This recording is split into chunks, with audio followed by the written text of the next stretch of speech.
Kita nanti akan diarahkan pada jenis manusia. Manusia itu ada jenisnya loh. Kalau kalian baca bukunya Yujun Surya Sumantri tentang filsafat ilmu sebuah pengetahuan modern, dia membagi pengetahuan manusia itu ada 4. Ada manusia yang tahu bahwa dia tahu, ada manusia yang tahu bahwa dia tidak tahu, ada manusia yang tidak tahu bahwa dia tahu, ada manusia yang tidak tahu kalau dia tidak tahu. Seperti ngejelimet kalimatnya, tapi itulah faktanya. Ada manusia yang tahu kalau dirinya tahu, itu ideal. Dia tahu bahwa dirinya tahu gitu. Ada loh orang yang tahu tapi dirinya nggak tahu. Ada yang ada orang yang tahu bahwa dirinya itu tidak tahu. Dia sadar tentang ketidaktahuannya. Yang parah itu adalah yang keempat. Orang yang tidak tahu kalau dirinya tidak tahu. Pertanyaannya adalah, apa yang harusnya dilakukan kalau begitu? Ya, ketahuilah apa yang kau belum tahu. Dan pahamilah segala sesuatu yang sudah kamu tahu dengan mendalam, dengan sungguh-sungguh. Nah, kenapa berbicara dari pengetahuan? Karena pengetahuan inilah yang sebenarnya akan membawa manusia pada pilihan-pilihan. Ini disebutkan di sini. Dari mana manusia mendapatkan pengetahuan? Banyak. Bisa dari pengalaman empiris. Orang tuh kalau dia berpengalaman, biasanya banyak pengetahuannya. Mana kan di sekolah SMK acan, dia lulusan SMP. Tapi dia sering bongkar-bongkar yang namanya laptop, komputer, dan lain-lain. Bahkan dia belajar coding segala rupa sampai jadi akhirnya menjadi hacker yang ahli. Itu bukan karena pengetahuan hasil pendidikan. Pengalaman aja dia banyak menangani yang begitu. Empiris itu pengetahuan. Nah, ada juga pengetahuan manusia itu didapat dari karena dia berpikir menggunakan rasio.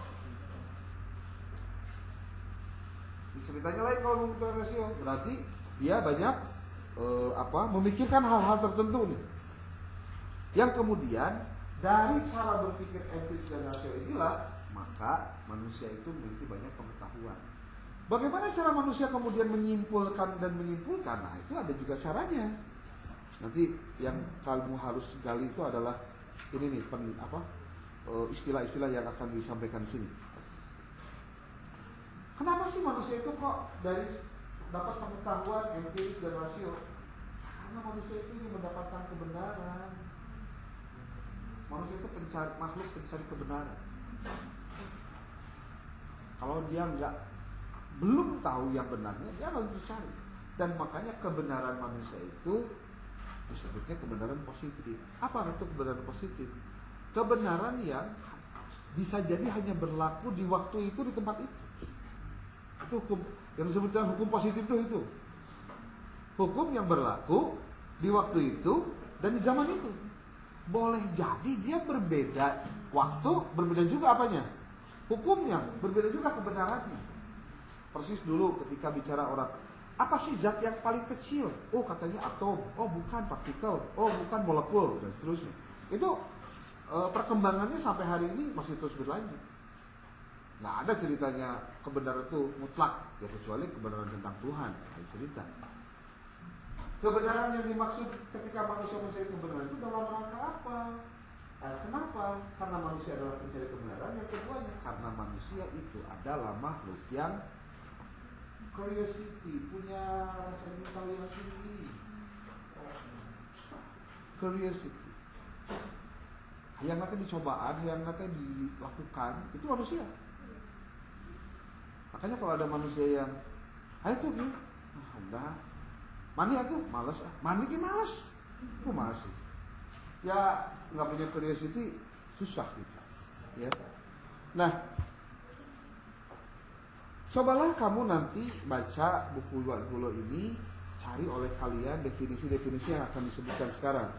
Terutama nih yang nanti akan kita banyak ketemu di mata kuliah Metodologi penelitian itu adalah pertama istilah teori. Apa sih teori teh? Sok cari definisinya. Teori. Yang kedua, postulat. Postulat. Yang ketiga, konsep.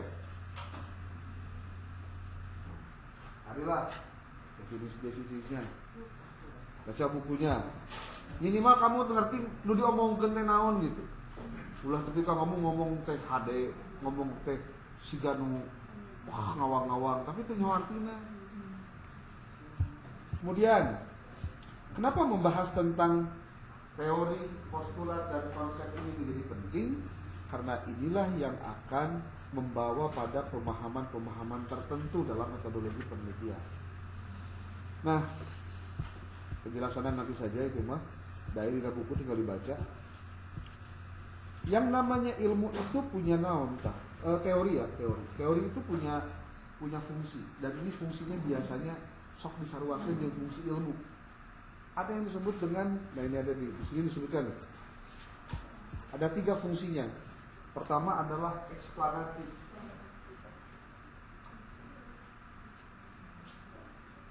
Kudu sih kudu make teori. Karena teori ada fungsinya.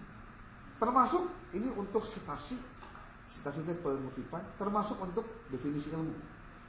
Satu eksplanatif, yang kedua prediktif.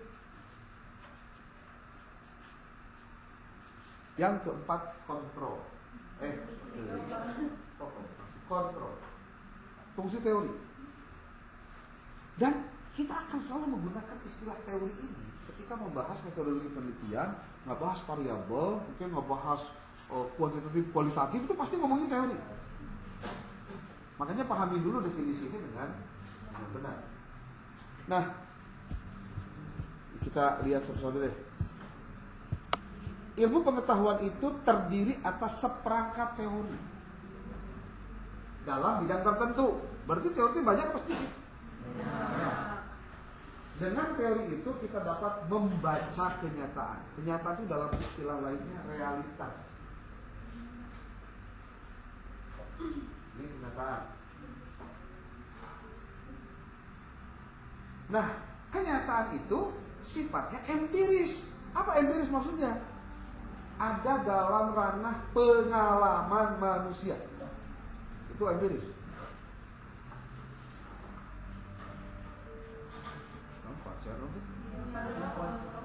Sudah mulai. Udah di malam.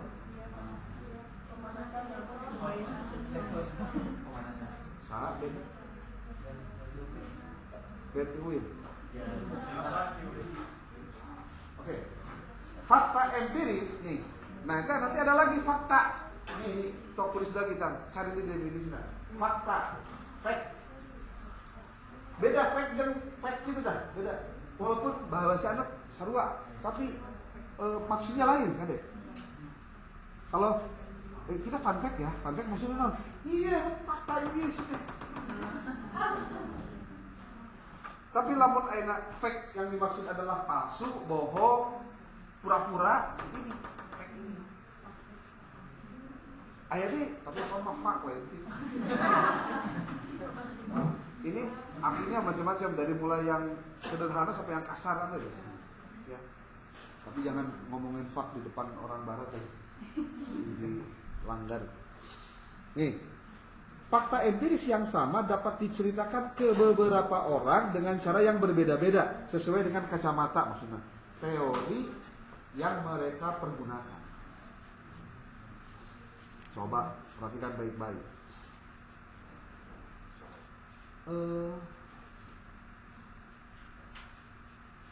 Istilah tertentu saja akan berbeda maksudnya ketika dipergunakan untuk orang yang berbeda. Nanti kita akan berikan contoh. Kalau secara teori, tunggu.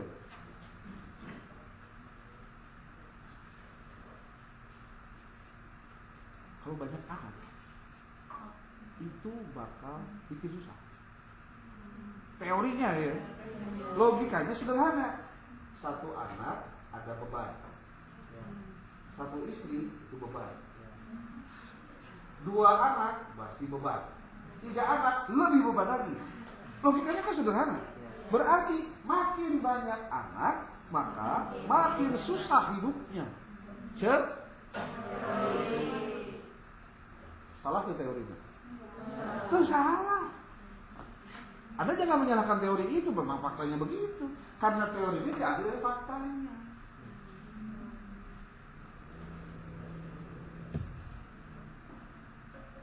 Kalau kemudian ini dibahasnya dengan pendekatannya, bukan pendekatan fakta, tapi pendekatannya pendekatan agama, kira-kira kumaha? 1 anak, 1 rezeki, 2 anak, 2 rezeki, 3 anak, 3 rezeki, 4 anak, 4 rezeki. Berarti banyak anak, banyak rezeki.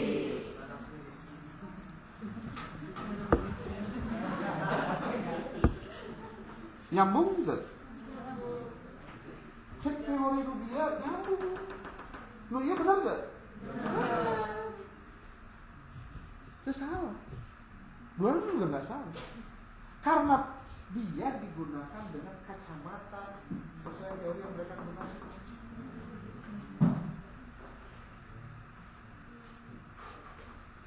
Naon bedana, iman naon bedana.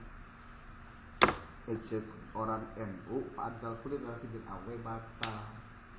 Ngagunakeun pendapat Imam Syafi'i. Orang Muhammadiyah jeung Persis pantal kulit lagi jeung awe teu batal. Kunaon sababna? Make teorina atau pendapatnya mazhab Maliki. Loh. Salah. Padahal konteksnya sama-sama pantal kulit. Karena memang teori yang dipakainya beda. Tapi bukan salah. Muncul orang mah isu analisisnya lain. Itu loh. Nah, tapi ingat ya baik-baik di pembacaannya ya. Tanpa teori, kita menjadi buta tentang peristiwa empiris yang terjadi di sekitar kita. Siapa tahu budak namanya? Ya ingat tuh bekian meureun, pan bekian kan gitu.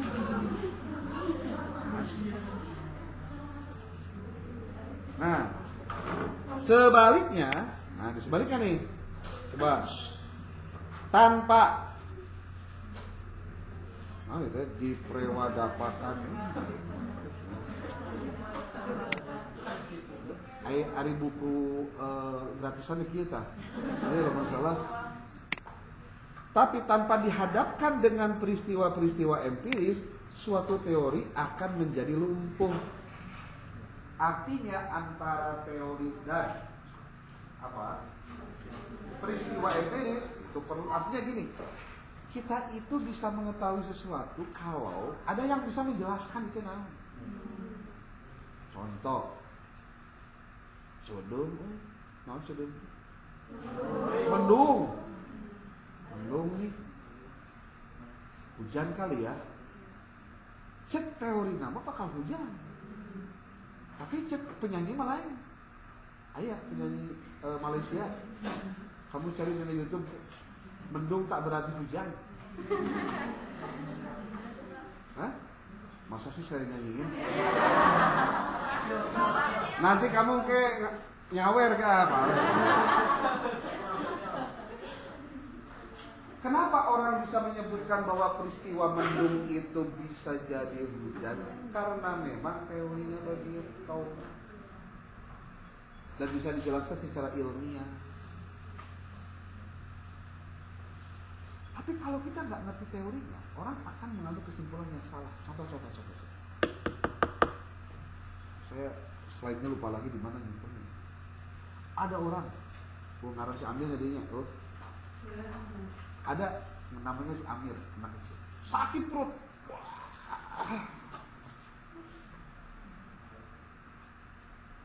Cek baturan aku, mana kunaon? Sakit perut. Oh gitu. Udah sejak kapan? Udah 2 hari terus. Beol nggak? Kadang-kadang beol. Kayaknya kamu kemarin habis berantem ya sama si A. Iya sih. Siapa mana digunakan.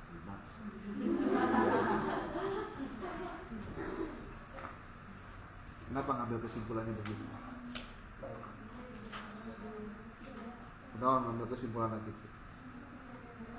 Karena dia menganggap dia termasuk orang yang dizolimi oleh yang dia sedang berantem. Ngambil kesimpulannya gitu. Wah, yang ngirim. Tapi kalau ketemu dengan orang yang lain, kamu kenapa? Sakit perut. Udah kerja kapan? 2 hari. Kamu makan apa? Kamu makan apa sih? Biasa aja. Mau begadang kali masuk angin. Iya sih sebenarnya. Udah, dia oke. Kamu datang ke dokter. Kamu periksain. Ini mah ke mantri dulu deh. Datang ke mantri, diperiksa. Oh, angin ini mah kabancen, jadi perutnya tuh si anginnya bulibok dan betul. Dengan pendekatan yang berbeda terhadap sebuah peristiwa yang sama antara orang yang memiliki teori dengan orang yang tidak teori, cara menanggapi nanti. Udah Bapak pernah banyak mencontohkan. Kamu kalau lagi kuliah nggak usah kerja. Kenapa? Karena kalau orang udah kerja nanti cara berpikirnya beda. Sudah banyak kejadian. Bukan berarti nggak boleh kerjanya, ingat. Tapi bahwa orang yang sudah bekerja dan menghasilkan uang itu biasanya cara berpikir tentang kehidupannya, apalagi tentang kuliahnya, itu jadi beda. Ngapain saya kuliah rajin-rajin? Toh orang yang nanti beres kuliah juga cari kerja. Saya sekarang belum kuliah juga udah belum lulus juga udah beres, sudah cari dapat duit. Cara berpikir itu akan mengubah dia. Kuliahnya bisa jadi benar, dia rajin, ngerjakan tugasnya hari-hari, nggak mau jadi aktivis lah atau apapun kegiatannya. Jadi cara berpikir. Karena apa? Dia mendapatkan pengetahuan, pengalaman, termasuk mungkin dari masukan-masukan. Circle-nya juga jadi beda. Circle itu mempengaruhi kegabah. Makanya berhati-hatilah punya teman itu. Karena ada pepatah mengatakan, kalau Anda ingin tahu bagaimana hidup Anda, tanyalah siapa temannya. Kalau temannya kebanyakan orang-orang gituan, mau jauh. Ini. Maka katanya kita perlu memiliki pemahaman yang sama tentang teori. Menurut Nanlin, ini ada penjelasan di sini, bahwa a set of intellectual propositions, some of which can be empirically tested. Suatu susunan proposisi yang saling berhubungan. Some of which can be empirically tested. Beberapa di antaranya itu merupakan ujian secara empiris. Nah, kata dia, teori itu pertama-tama terdiri atas seperangkat proposisi. Tulis ya, proposisi. Nah, konsep dasar ya, proposisi. Yaitu pernyataan-pernyataan tentang hubungan di antara dua konsep atau lebih. Ini saya menolak pendapatnya. Apabila seseorang diberi stimulus, maka dia akan memberikan reaksi dengan cara tertentu. Ia teorinya. Ini terdiri dari proposisinya. Stimulus dan reaksi adalah dua konsep yang dihubungkan. Dengan konsep perilaku akan menjadi, jika anak diberi hukuman, maka perilakunya berubah ke arah positif. Pernyataan ini disebut proposisi.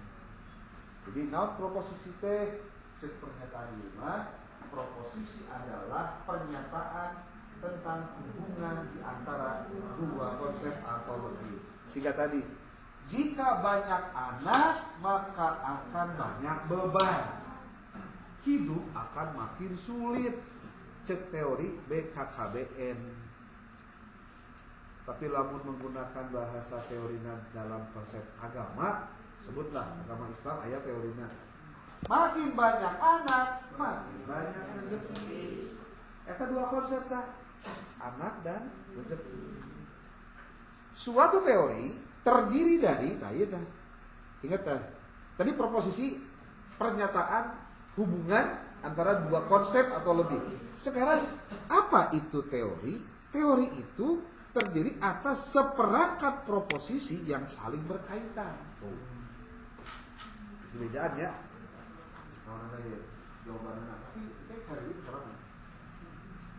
Keterkaitan tersebut tersusun dalam suatu sistem yang memungkinkan kita mempunyai pengetahuan yang sistematis tentang suatu peristiwa. Dalam hal ini, Kerlinger menyatakan ini nih. A theory is of interrelated contracts. Sebutnya konsep. Sebuah teori itu adalah definisi konstruk. Konstruk itu terdiri dari konstruk itu konsep yang saling berhubungan dan proposisi yang menghadirkan pandangan yang sistematik terhadap fenomena melalui atau berdasarkan relasi yang spesifik berdasarkan variabel-variabel di antara variabel-variabel dengan tujuan untuk menjelaskan,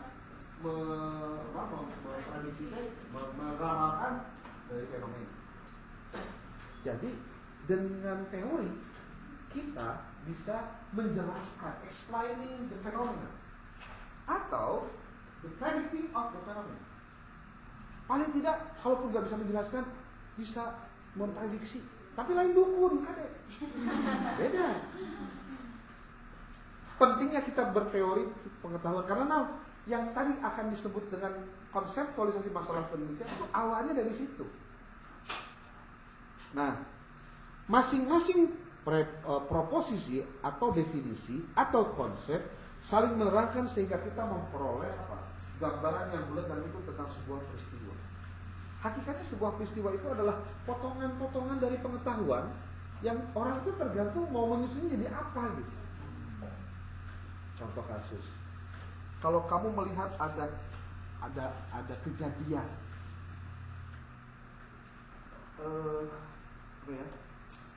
ABG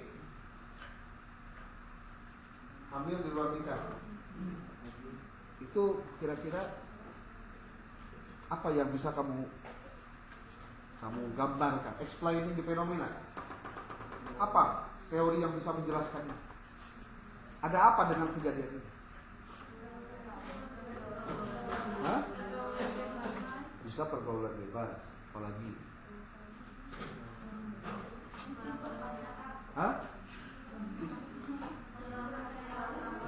Kurang perhatian orang tua, apalagi? Teori apa yang bisa menjelaskan ini? Ketidakmampuan orang tua menjadi orang tua. Ayah nyahona ngan ukur mere jajan, mere dahar, itu bisa ngedidik, bisa jadi. Rendahnya pendidikan orang tua kepada anak itu bisa menyebabkan ABG ini begini. Atau pengetahuan agama yang kebablasan, atau media sosial yang edan-edanan. Atau apa lagi? Banyak sekali. Karena banyak sekali, maka pendekatan untuk menjelaskan ini tidak banyak. Kalaupun kamu nggak bisa menjelaskan teorinya apa, paling tidak bisa prediksi deh. Nah, nanti tuh ceritanya akan berbeda begini. Pak, di kampung saya mah ayah Pak ABG atau hamil. Tapi kasusnya teh lain gara-gara kolotna itu nanti agama, bukan karena apa-apa, tapi karena adat kebiasaan yang memang tidak apa ya, tidak mengarah pada sesuatu yang benar. Seperti membolehkan kalau misalkan anak sama anaknya atau dengan laki-laki lain itu tinggal di rumah ketika orang tuanya tidak ada. Asanate atau memperbolehkan anak perempuannya untuk main keluar rumah tanpa harus tahu kemana aja seperti apa. Ya kalau misalkan itu jadi budaya, jadi bakal tinggi dong. Kudu medsos begitu mah. Dalam setan mah bisa ngagoda jalan mana lebih hebat lagi. Nah, teori yang tersusun secara sistematis memiliki beberapa fungsi. Satu, fungsi pertama adalah eksplanatif, fungsi menjelaskan. Teori itu fungsi untuk menjelaskan.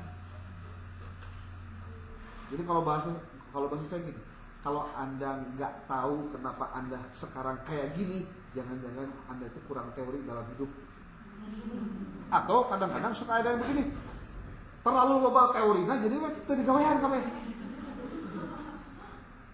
Pertanyaan sederhananya begini, kamu hidup punya konsep nggak? Kalau nggak punya konsep ya hidupmu nggak ada tujuan. Seperti contoh begini, kalau kamu ditanya kenapa kamu kuliah, kalau kamu nggak tahu konsep kuliah, pasti kamu kan jawab, ya saya kan disuruh orang tua Pak. Atau saya malu Pak kalau ketemu teman-teman SMA saya kalau saya nggak kuliah. Berarti konsep malu dong. Bukan konsep ke depan, yuk mau jadi apa? Oh kamu berbicara Islam dan masyarakat umat lah, jauh betul gitu mah. Mikiran diri sorangan mesti kene riweuh.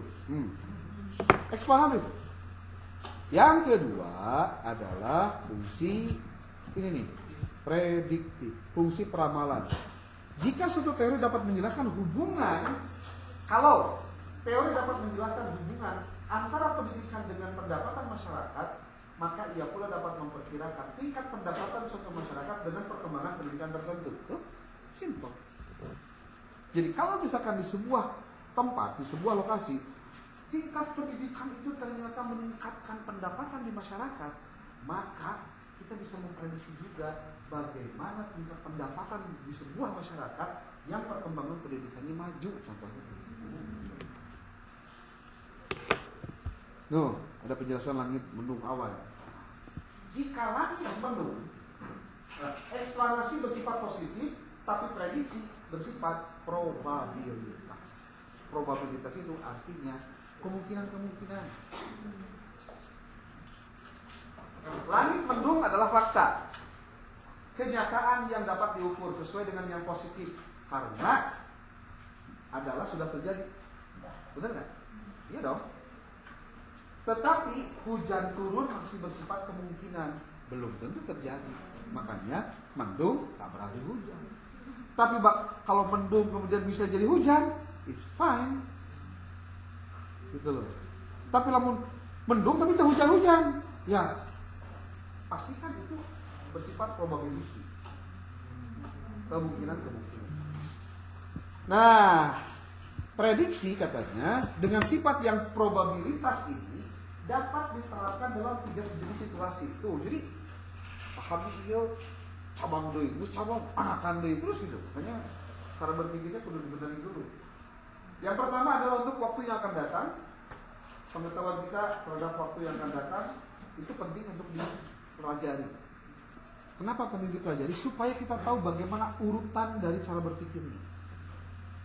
Lalu yang kedua, langsung kedua lah. Yang pertama waktu yang akan datang. Terus mana lagi? Penerapan kedua adalah untuk tempat yang berbeda. Nah, kemudian yang ketiga adalah di dalam kelompok sosial yang lebih besar. Ini adalah hal-hal yang terkait dengan probability. Fungsi ketiga tadi yang pertama apa? Eksplanasi. Yang kedua prediktif. Yang ketiga adalah kontrol. Teori tidak hanya menjelaskan tapi juga memperkirakan, tapi juga mengendalikan peristiwa supaya tidak mengarah pada hal-hal yang negatif. Jadi hujan mendung tidak berarti hujan. Tapi kalau hujan turun, ya sudah harus siap-siap. Pertanyaannya, kenapa terjadi banjir? Apa salah hujan? Hujan salah. Coba lihat sekitar kita. Dokter ngomongnya tadi jalan dia, sebelum kita nih Bandung teh berubah-ubah. Sudah ganti wali kota bakal ganti jadi mual banjir gitu. Harusnya ketika ojek itu ketika bisa jalan. Sakieu teh kumaha desa. Mau gini mesin oge. Mus pukul lamun mobil mah geus kasihan. Kenapa banjir? Nyalakan hujan. Ya bisa lah. Memang jelema di urang ge sebelum Bandung lautan sampah. Sampah tuh, ya Allah. Bahkan bener kudu sing rapi lah, ya di kosan kalau tuh sing pernah coba bikin sampah, ulah bikin padahal dia pakai saeutik ieu tuh saeutik tuh. Dan saeutik kamu dikumpulkan kamu berpikirna lobaan ngomong saeutik, mungkin loba ge sarua. Nih. Bisa terjadi hal-hal yang negatif kalau nggak bisa dikendalikan, ya salah sendiri. Bahasa ilmu mah kieu. Ilmu itu bukan berarti tidak mengarahkan kamu supaya jadi pintar, tapi kadang-kadang justru menjauhkan kamu dari hidayah kepada Tuhan. Karena kamu nggak bisa mengontrol diri. Artinya pengetahuan itu harusnya bisa mengendalikan kita supaya mengerjakan apa yang harus dikerjakan, jangan kerjakan apa yang nggak boleh dikerjakan. Tahu yang namanya hujan deras, kalau nggak ada drainase, nggak ada apa, pasti banjir, itu mah rumus. Kita sudah bisa memprediksi itu. Kenapa terjadi lagi? Kita nggak punya daya untuk bisa mengendalikan kontrol ini lebih tinggi. Nah, banyak faktor akhirnya. Hujan itu bukan hanya persoalan hujan, banjir itu bukan persoalan banjir, termasuk kemiskinan. Contoh nih ya, contoh. Karena Bapak sering jadi narasumber di kegiatan KPU, Bawaslu gitu, bicara tentang pemilu yang luber gitu. Jawaban paling sederhana adalah dimulai dari kita sebenarnya, orang-orang yang terdidik. Jumlah yang terdidik dengan yang tidak terdidik itu jauh. Jadi lamun ibaratnya yang terdidik itu hiji, ini bisa 200, bisa 2000 malah. Serius. Dan ini yang diketahui oleh para politisi sehingga apa? Tenang. Sakumaha hebat tadi mah. Kadang-kadang masih siapkan duit, bagi-bagi duit. Gitu. Kenapa? Karena masih masyarakat miskin yang butuh duit masih banyak. Nah, cerita lamun pengawasan partisipatif itu ceritanya kayak gini. Ini bicara kontrol. Siapa yang bisa membuat kondisi ini bisa menjadi lebih baik? Tentu kita. Asal orang-orang yang terdidiknya itu satu pemahaman. Bukan malah ketika jadi pejabat cara berpikirnya sarua jeung penjahat. Kita kumaha tuh? Kuduna orang-orang yang terdidik ini dia harus memiliki fungsinya satu, kemandirian. Terutama mandiri dalam ekonomi. Kalau orang punya kemandirian dalam ekonomi, maka orang itu nggak bakalan bisa maksa kita. Kenapa sih? Orang tuh gampang banget pilih, contohnya, pilih kosong berapa gitu, kemarin tahu sendirilah. Hampir rata-rata KB milih 02 gitu. Kalau kamu nggak tahu peristiwanya, ngeri itu. Dari sisi bisnis, pebisnis itu saling gencet. Ini contoh. Orang menterinya ya. Menteri dihadap Pak Dirjen, di bawah Dirjen terus kita ya pengusaha kan butuh izin, butuh surat apa. Kata dia gini, enggak ya bisa diberi izin, tapi dengan catatan sok pilih kamu enggak ya. Itu enggak ada kemandirian secara ekonomi.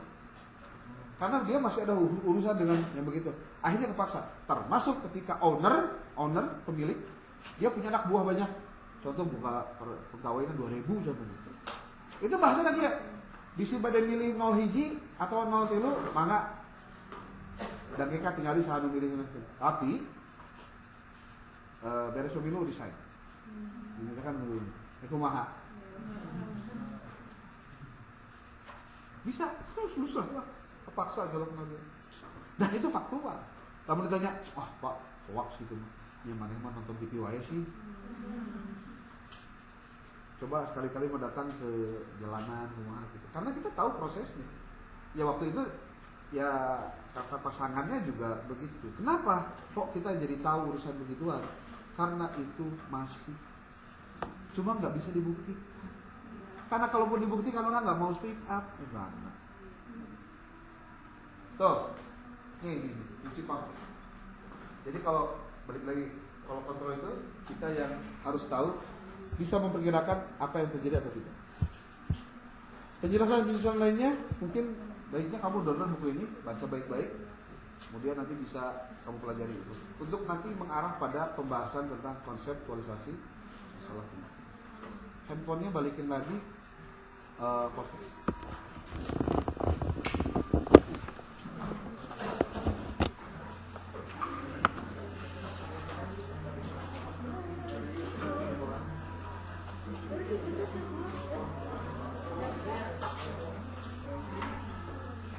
Ini siapa ini? Ini nih. Jadi